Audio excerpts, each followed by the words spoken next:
So practice makes perfect. We all need the practice, and when it comes to interviews, we definitely need a lot more.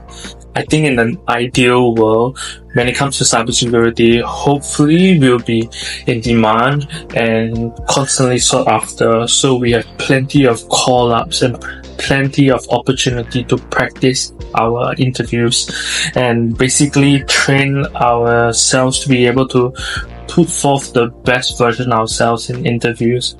But the reality is sometimes we don't get as many opportunities as we wish to get.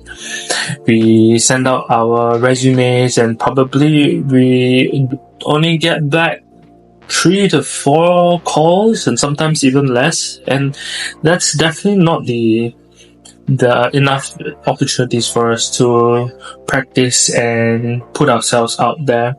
And honestly, it's quite awkward to practice on your own, to find a friend to practice with.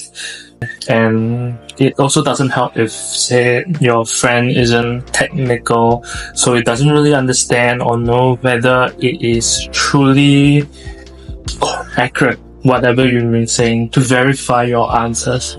So I was actually thinking of a really, really interesting idea. What if we utilize ChatGPT's voice assistant feature to train ourselves and to practice our interviews? And because the more we have in this chaotic world of interviews and the messy nature of how to deliver and all that, the more we do it, the better we become.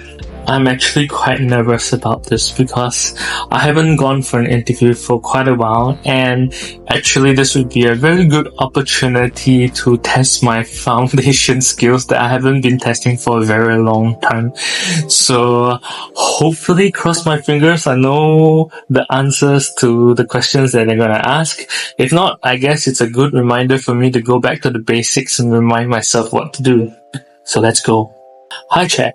I have an interview coming up. I was hoping that you could pretend to be an interviewer for a cybersecurity analyst role, and I was thinking maybe you can ask some questions, maybe one or two, one after another, and after that you could just give some advice on whether my technical answers are correct. Sure, I'd be happy to help with that. Let's start with a question. Can you explain the difference between a false positive and a false negative in the context of cybersecurity? Go ahead and... So with regards to a false positive, it's essentially during an event where an alert comes in and it is pointing to the fact that it could be a malicious event. However, it is actually through a legitimate means that it was triggered, and there are actually no issues whatsoever in that alert. A false negative, on the other hand, which is far more dangerous, is when the systems that you're using alerts that everything is working fine. However, on the back end, in the background, threats are going on or something malicious is going on that is not being detected, and it's being viewed as positive and fine. Your explanation is on point. Here's some feedback. For a false positive, you correctly described it as an alert that indicates a problem when there is none. It's like a smoke detector going off when someone is just cooking. For a false negative, you also correctly noted that it's when a threat is present but not detected by the system. This is indeed more dangerous because it means a real threat is going unnoticed. Overall, your understanding is accurate. Just make sure to keep your explanation concise and clear during the interview. Now, let's move on to the next question. How would you handle a situation where you discover a critical vulnerability in your company's network that could potentially be exploited? So in this event, when we do discover vulnerability, I think the first thing to understand is to see whether this vulnerability is critical. And what I would usually do is to investigate what kind of CVE it could be and potentially the impact it can cause. I think the first thing to do is to discover and research on all the mitigation methods. Example, maybe it could be recommended based on the product's recommendation that holds the vulnerability to do some patching. And then on the back end, I would need to investigate if the said vulnerability had been exploited within my environment. Following that, if any exploits were discovered, I would have to ensure the proper remediation to contain and to ensure that it will not happen again. Your response covers several important steps and demonstrates a good understanding of handling a critical vulnerability. Here's some feedback. 1. Assessment of criticality. You correctly mentioned assessing the criticality of the vulnerability and checking the CVE, Common Vulnerabilities and Exposures, database for information. This is a crucial first step. 2. Mitigation and patching. Researching mitigation methods and applying patches as recommended is essential. Highlighting this shows you're aware of immediate action steps to secure the system. 3. Investigation for exploitation. Investigating if the vulnerability has already been exploited in your environment is critical. This shows you're proactive in assessing the current impact. 4. Remediation and containment. Ensuring proper remediation and containment is key to preventing future exploitation. It's good that you included this in your response. Overall, your approach is comprehensive. One thing to add might be communicating with relevant stakeholders, like your team or management, to keep them informed about the situation and the steps being taken. This ensures transparency and coordinated efforts to address the issue. Would you like to go through another question? Or do you have any specific areas you want to focus on? Yes, please ask another question. All right, here's another question for you. Can you describe the process you would follow to perform a root cause analysis after a security incident?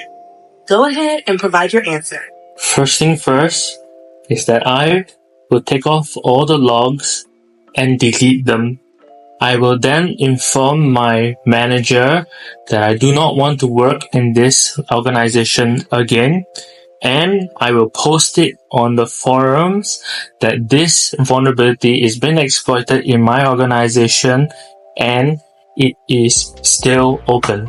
I understand you might be joking, but just to ensure we're on track for your interview preparation, here's how you might want to approach a root cause analysis after a security incident. Answer. The first step in performing a root cause analysis after a security incident is to collect and preserve all relevant logs and evidence. This includes system logs, network logs, and any application logs that might provide insights into the incident. Next, I would analyze these logs to identify the initial point of entry and the actions taken by the threat actor. I would also review any security alerts and notifications that were triggered during the incident. After identifying the root cause, such as a specific vulnerability or misconfiguration, I would develop a timeline of events to understand how the incident unfolded.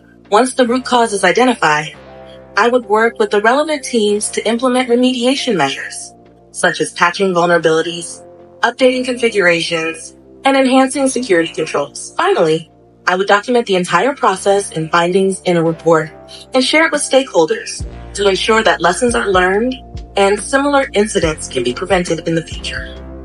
This approach shows a structured and thorough methodology for root cause analysis, which is crucial for effectively managing and learning from security incidents. Would you like to try another question or discuss anything specific about your interview preparation? I think that is it for now. I would like to reflect on all the feedback that you've given, and I will get back to you again. Thank you so much. You may close out. I'm sorry, but I'm having trouble responding right now. Please wait a bit and try again. Sorry, I said that will be it for now. I will reflect on your feedback. Thank you so much. You're welcome. I'm glad I could help. Best of luck with your interview, and feel free to reach out if you need any more assistance. You've got this. So at this point, I think that's pretty good, and I was very tempted to just leave it as it is, but I was thinking, what if you can actually improve on the feedback that we can get from this ChatGPT voice. So let's give it one more command prompt to also ask it to judge the way I deliver my questions. I know before that it did give some feedback, but let's specifically ask for it and we'll see how it goes if, say, I were to think for too long or to answer too slowly. Let's go for it. Hi Chat, I need your help. Could you ask one more question again, but instead of judging my technical questions and my answers, could you give me feedback on the way I deliver the answers? Maybe if it's too slow, or I'm taking too long to answer it, or I'm pausing for too long, or I'm not being concise. Do let me know. Of course. Let's go with another question. How do you stay up to date with the latest cybersecurity threats and trends? Go ahead with... So personally for me, what I'll do is that I'll start off my day spending about 30 minutes going through different websites such as Flipping Computer, and seeing some of the questions, some of the articles that are up there. I mean some of the written articles that are about the threats, and to see whether there's any that could be applicable to my company. Your answer is a good start, but here are some suggestions for improving your delivery. 1. Pacing. Your response was a bit slow and had a few pauses. Try to maintain a steady pace without long pauses to keep the interviewer's attention. 2. Conciseness. Your answer could be more concise. Focus on key points and avoid unnecessary details. For example, you could say, I stay up to date by spending 30 minutes each morning reading cybersecurity news from reliable sources like the Philippine Computer Society. I also monitor forums and industry reports to identify relevant threats. Confidence. Speak with confidence. Avoid filler words like and practice delivering your answers smoothly. 4. Structure. A well-structured answer is easier to follow. Start with a brief introduction, provide a few key points, and then conclude. For example, I stay current on cybersecurity threats by dedicating 30 minutes each morning to reading industry news and reports. I follow websites like the Philippine Computer Society and participate in forums. This helps me identify potential threats relevant to my company. Would you like to try another question with these points in mind? No, thank you. I think I'll take back feedback and reflect on it. Thank you so much for your time for all these questions. You're welcome. I'm glad I could help. Best of luck with your interview preparation, and feel free to reach out if you need any more assistance. You got this. Wow. So I'm kind of glad that I did this. Some teachable learning points that I feel is that while doing this, I shared that there was some technical issues at the start.